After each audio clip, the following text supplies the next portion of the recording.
Locked to owner. Now you're staring at an Apple ID screen that you can't get past. Maybe it's your old account. Maybe it's a secondhand phone.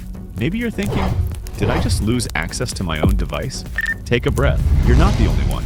Every single day, thousands of people run into this exact situation. After a factory reset, an update, or buying a used device that wasn't properly signed out. Welcome back to the IBF Tools YouTube channel. In this video, I'll walk you through the real, legitimate options available. No risky tricks, no fake promises, just practical paths forward depending on your situation.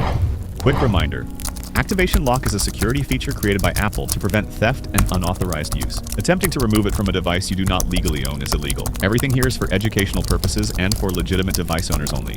IBF Tool. Here is the most interesting part of this video. IBF Tool was developed to provide a more structured and guided workflow for handling passcode or account-related setup issues on iPhone, iPad, and Apple Watch. After installing it on a computer, you connect the device, select the correct model and iOS version, and follow the step-by-step instructions provided in the interface. After the process is completed, you can configure your device like new one. As always, this is intended only for devices you legally own. The goal is to help move the device into a clean setup state in a more accessible way, without advanced manual procedures. Even calls are working. Alright, so being stuck on lock to owner does not automatically mean your device is useless.